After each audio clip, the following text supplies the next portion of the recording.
Welcome student. Let us continue with this second lesson, that is the Indian Parliament. We have studied that the Parliament plays an important role in the parliamentary system of government. In this chapter, we will going to discuss about the Parliament of India. The constitutions of India has created the Parliament of India. The legislature at the national level, that is the level of the central government, is called the Parliament. It consists the president and the two houses of parliament, that is Lok Sabha and Rajya Sabha.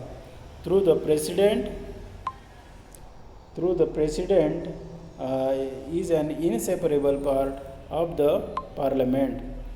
He or she cannot participate in the discussions in the either house of the parliament. So the total government constitutes that the legislature, assembly, and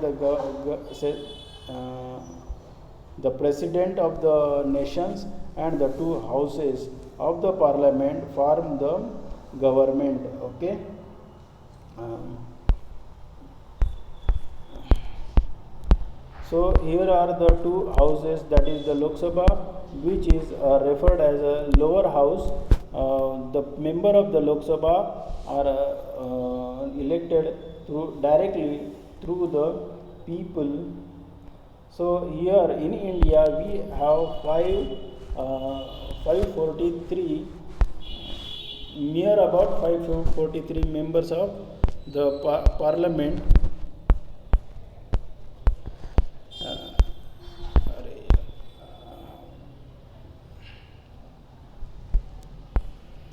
Okay, here, okay. How Lok Sabha is the House of Representative directly elected from the people. Hence, the Lok Sabha is called as the first house.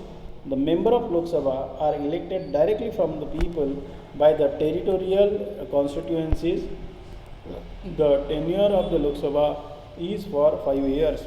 So we have elections after 5 years, every every interval of the 5 years. If there is a majority government, nowadays we have Modi government that has a clear cut majority, so it can survive for the 5 years. The elections take place after every 5 years.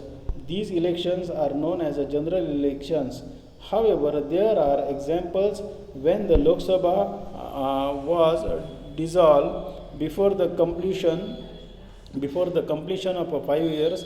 Elections held in such case are called mid-term elections. The Lok Sabha is the representative body of the citizen of the country.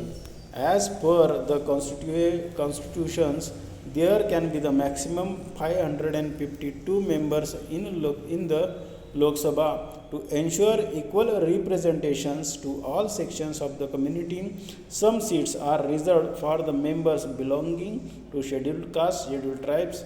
In case there are no representative of the Anglo-Indian community, the president can appoint two members from the community to Lok Sabha. Next house, that is Rajya Sabha.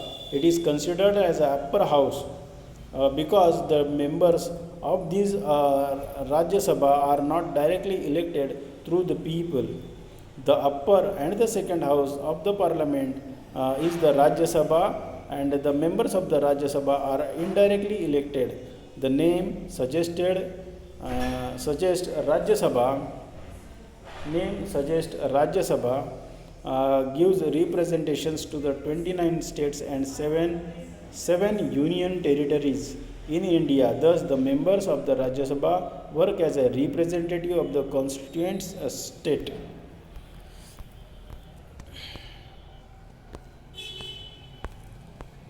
Here, total membership of a Rajya Sabha is about the 250 members.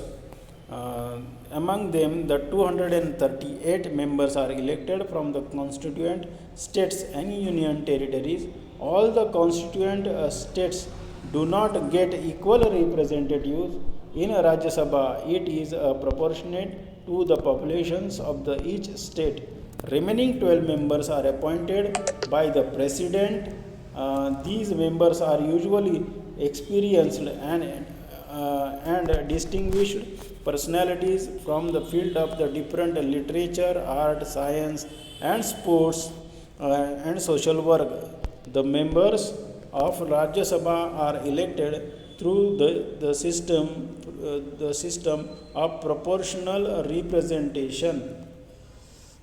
So here the 12 members are reserved for the president, and the president elected these members from the different fields of the society, that is art, culture, sports, social work, and literatures. So the prominent personalities of the society gets representations for them.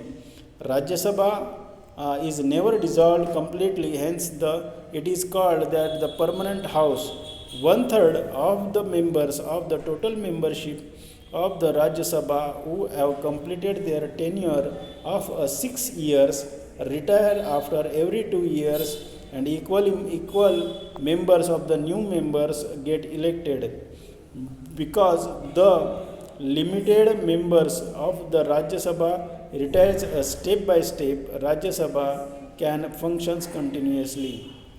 Any persons contesting in the elections of a Rajya Sabha must be an Indian citizen, and he must have completed their 30 years of age. Members of Lok Sabha and Rajya Sabha are known as members of parliament. MPs try to resolve the queries and complaints of their constituencies by raising questions in the parliament. Government allocates them fund to carry out development activities in their respective constituencies. Okay, functions of the parliament. After understanding the basics of the Lok Sabha and Rajya Sabha, we will now review their functions, formulations of a law in order to achieve the welfare of the people, the objectives of the constitutions, and the parliament has to formulate a new law. Also, outdated laws are repealed and necessary changes are made in some laws. This process is described in the constitutions. In accordance to the procedure, the parliament fulfills their primary and important responsibility. Control over the council of ministers. Prime minister and the council of ministers are drawn from the parliament.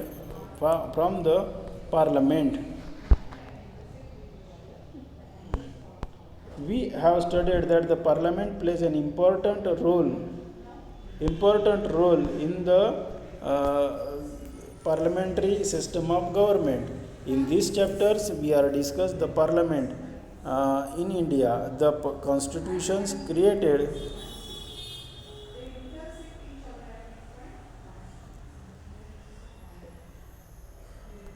One minute.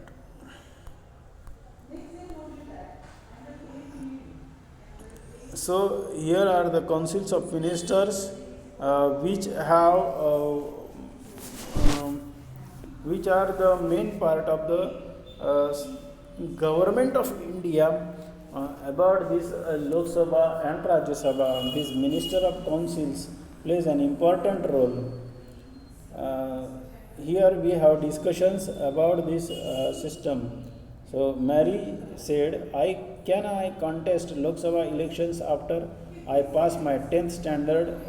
Radhika says, no, you cannot vote after you attain at 18 years of age. You can vote after you attain 18 years of age, but you cannot contest elections. Ranveer said, don't you know that for the contesting Lok Sabha elections, one need to complete their 25 years of age. Okay. And what if the persons from the neighboring countries decides to contest the Lok Sabha elections? Muskan said, how it is possible? Is it a person of an Indian citizen? Pranav says, if I want to contest elections from Kerala, is that possible? Yes, because our teacher said that the Lok Sabha elections can be contested from any constituencies of a particular state. And I understood the conditions regarding the age and the nationality, but who can be considered as a non-qualified for the contesting elections, like the criteria for qualifications. There are conditions for the disqualifications as well. Let us understand it with the help of our teacher. Okay, here in these discussions we come to know about the eligibility criteria of this parliamentary system of contesting Lok Sabha elections and becoming the member of parliament, MPs. Okay, so we get the more informations about this system in this lesson. Okay, here we completed our lecture.